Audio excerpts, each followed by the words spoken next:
Recording in progress.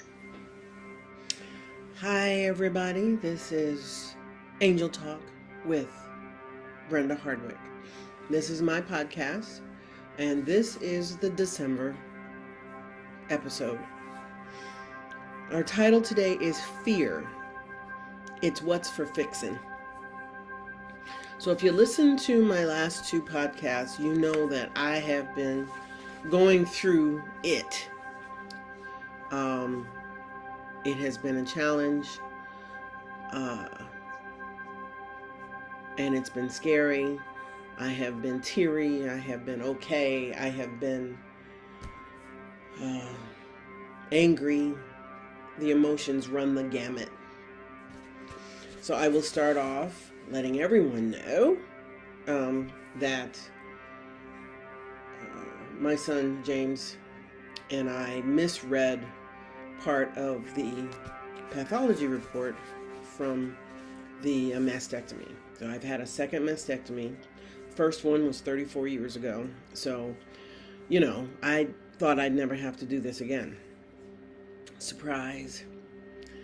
Not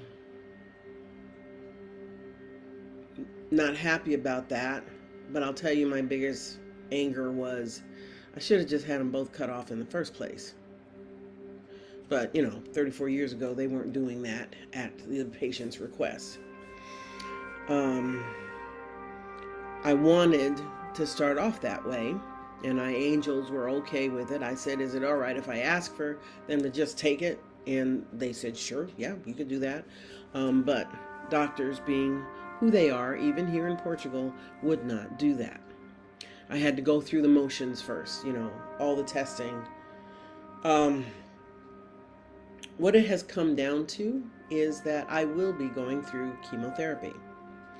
It's going to be nothing like what happened the first time. It was 6 months every week the first time. I think at the end of it, they might have dropped it down to every other week. But it was still 6 months of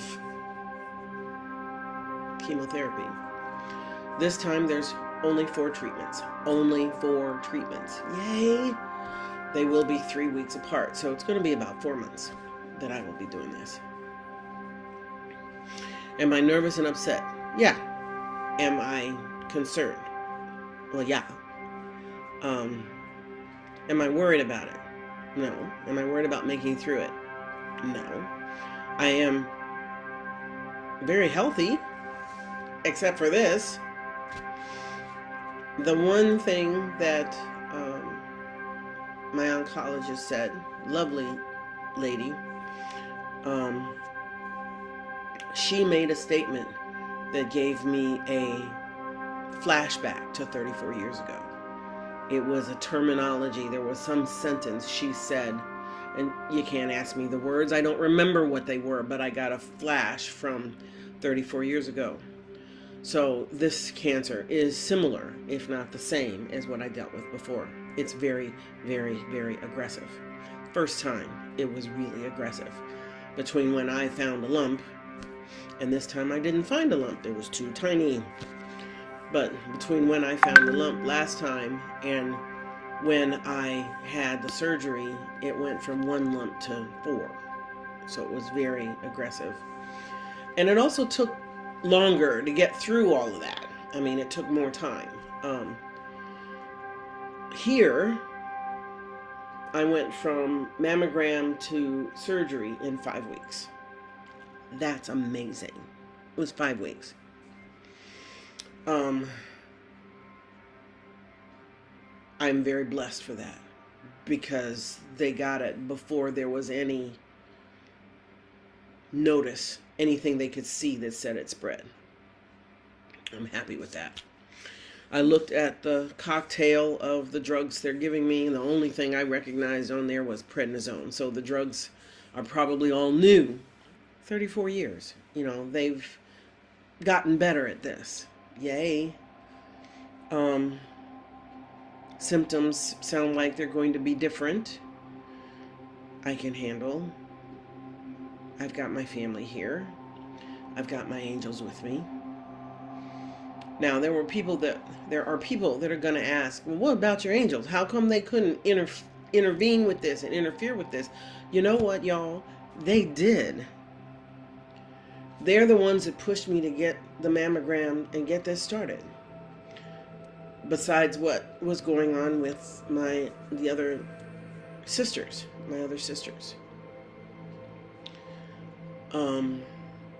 They pushed me, and they've been pushing, but not with any urgency. Once my sisters received their words, their doctors' notices, then mine started pushing. My angel started pushing. So I went and got her did. I'm so glad.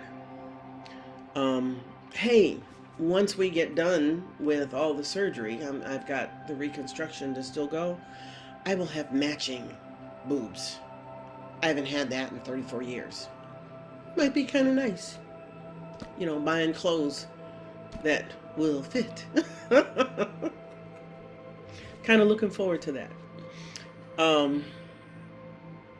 As far as the side effects, I will just have to be careful. It doesn't sound like anything that's going to be more than a challenge to deal with. Of course, a challenge. They didn't say anything about the hair, so my beautiful, short, cropped, blonde is going to stick around, guys. But you know, it would be okay if it all turned gray or it all fell out, because what I got left with from last time is why I dyed it gray. I wasn't dealing with Dalmatian. Yeah. I don't want to do spots. No spots. What I want to tell you is that even though I am a healer, I am connected with my guides and my angels, and I do woo-woo, I work magic, I channel their energy to help others heal, to help myself heal. Is that the end-all and be-all of healing? No. I can't tell you how many other healers, friends in my healing community who are no longer with us because they chose to only do energy work, holistic medicine. The Creator gifted doctors with what they know how to do, with putting the drugs together, with understanding the machines and building the machines that can see the inside of our bodies without having to cut them open and look. These are all gifts. Western medicine and Eastern medicine, they are made to work together. You combine the best of both that fit you. That's what I'm doing. I diffuse essential oils every night. I'm going to change the mixture so it supports cancer recovery. I'm going to fill some little capsules with a essential oil mixture that helps fight cancer. I'm gonna hit this bitch from every front I can. Excuse my French, but that's the way I feel about it. I'm not gonna just lay down and wait for it to come and get me. I got too much to do. I got books to finish, 2 of which I've started. I've got my granddaughters, which are so important to me, that I want to be here for them, to help them grow up. I have other grandchildren and my great-grands that are back in the States. I want to be around for them. And I'm going to tell you, don't think that the messages aren't coming in. They lost their other grandma just a few weeks ago. She was around the same age as me, and she's gone. So right now, my grandchildren, from my oldest boy, they only have one grandma left. So I want to stick around for them. I saw them before I left the States. I hope to see them again. not just on screen. I saw their mom, saw my granddaughter. When she was home for the funeral, she went to see her dad, that's my son, and he made sure to call me so I could talk to her and see her face. And that was wonderful. I look forward to doing that with the girls. A little difficult because by the time we're ready to talk to folks on the phone, it's bedtime, and vice versa. By the time folks in the U.S. are ready to talk on the phone, it's bedtime for our girls here. So it takes some balance. We'll figure it out. I love my family. I'm here in Portugal to help support them, but I'm also here for me. This was an opportunity for me to grow and for me to see things that I've never seen before. And I have. I want to keep exploring. It's also a wake-up call because all of us on this planet, every one of us, is being energetically raised up, energetically increased. Our world is changing. If you don't think so, just watch TV a minute. It doesn't matter whether you watch politics, whether you watch the myriad of shows on that show how stupid people are. Yeah, you can pick many. It doesn't matter whether you only watch on the internet. You watch shows on the internet. It just doesn't matter. We are changing. The whole world is changing. People ask, well, is it better in Portugal than it is in the U.S.? You know what? Every country is suffering from crap. Political, people, attitude, every country. It's same shit, different day. Different place. Different time zone. That's all. There's crap happening everywhere. Is it the same here as it is in the States? No. Is it the same in Germany as it is in the UK? No. Is it the same in France as it is in Japan? No. But it's not calm and easy anywhere on this planet right now. Mother Earth, Mama Gaia, whatever you call her, she's been going through fits and the changes in the weather. Earthquakes, flooding, volcanoes. There's stuff happening everywhere. It is a matter of finding where you can live in your peace and doing the best you can for yourself and those around you and those you love. Remember, energy doesn't care about distance or walls. Nope. So I can send angel energy and the healing wherever it's needed, and I do. When I read on Facebook and the other social media that I'm connected to, when somebody needs it, I send it. When the world needs it, I send it. When the countries need it, I send it. And I know every healer that I know does the same thing. We all need our energy raised. We need to be able to deal with whatever's coming at us. And I know that what my carbon body is being prepared for is whatever the next stuff coming is that I can help support. If I'm sick and dealing with personal crap, I can't spread and help others. Because your focus is always inward. I am trying very hard not to be totally focused inward. I don't want to focus on the what ifs and the what haves and the maybes. The oncologist has given me an idea of side effects, so I know what to expect. Does that mean that because there may be muscle aches, I'm not going to move? Oh no. I will get up and walk every chance I can get. Hey, the last time I went through chemo, I had chemo on Fridays, recovered on the weekend, and went back to work on Monday. I had to sleep on the floor at work that first day back. So Mondays, I really wasn't worth doing any work until noon, but I did it. And yeah, I was younger because I was only 32 when that happened, but I did it. So yeah, I'm a little different this time. I'm older. It's been 34 years since that first go round, but I ain't ready to hang up my spurs. I'm not quitting on this. I'm not ready to leave here yet. I want to see my granddaughters grow up as far as I can see them grow up. I want to see my great-grands grow up as far as I can see them grow up. So I want to be here. And I don't want to be watching from a bed. So that means I'm going to get up and move as much as I can, as often as I can, whenever I can, regardless of what I'm going through.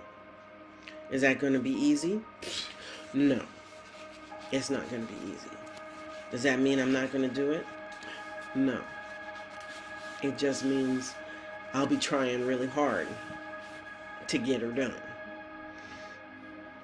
You know, I'm going to be down a little bit more. Maybe it means I will get the 4th book in the series, Origins of the Source. Maybe I'll get that finished by March like I'm hoping. That would be nice. Maybe I will be able to grill some octopus in the oven, because that's something I really want to do. I love the way they cook octopus here, but we don't have a grill. So I want to see, can I do it in the oven?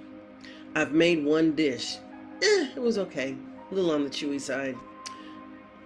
I need to watch somebody here. So I have to find somebody that knows how to cook it. I'm going to do that. I have that sweater I started last winter. I need to finish that. I think I'll get that finished before January. That's probably when I'll be starting chemo, is January. So it'll be nice to have my bright new psychedelic sweater to wear.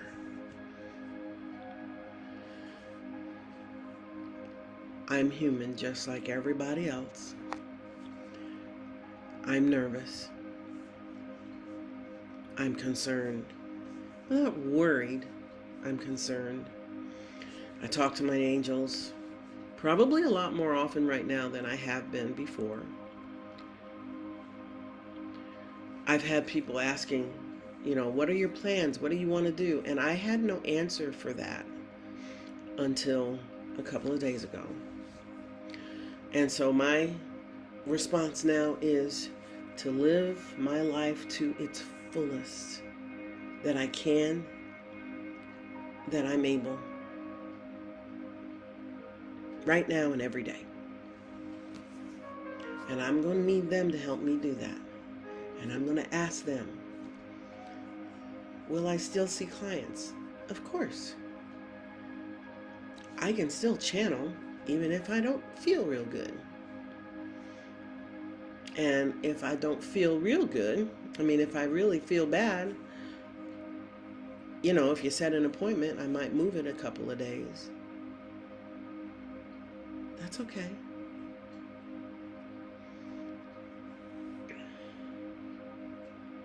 If I made it through the first time, I know I can make it through this time. I will still ask for prayers. I will still ask those of you that practice Reiki, angel energy, whatever. Think of me once in a while. Send me some waves. Send me some healing energy. I will take all of it. Because prayer is amazing. It works wonders. And energy, like I said, doesn't care about distance or walls.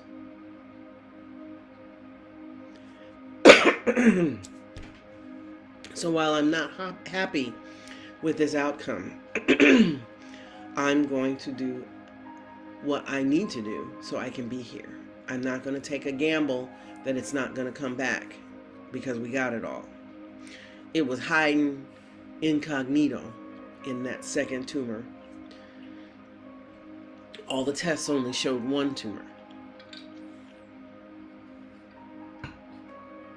And we're not talking big, it was 7 millimeters. But in the pathology, there was a second one, and it was only 6 millimeters. It didn't show up on any tests. That's why the preemptive strike with the chemo. I'm okay with this.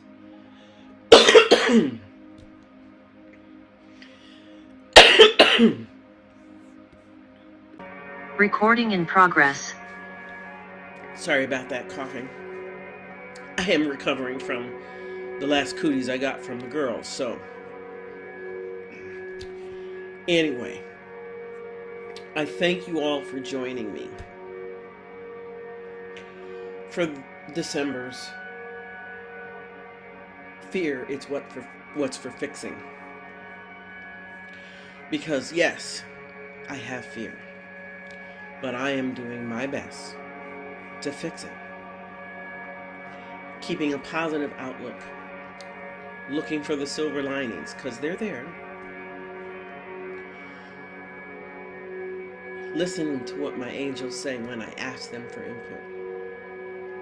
And listening when I don't ask them for input, but they volunteer. It's not the most ideal. It's not a perfect world. I'm not a perfect human. But I'm going to be all right. I'm not going anywhere. Not yet. I have work to do. Please join me next month, the 4th Wednesday of the month. January's title is New Year, New WTF. Angels gave me that. We'll see what they're talking about. Have a wonderful new year. I hope your holidays have been terrific so far. Except for the news, mine have been great. And the news, I'm not devastated. I'm not sitting here crying. I'm still here. Namaste.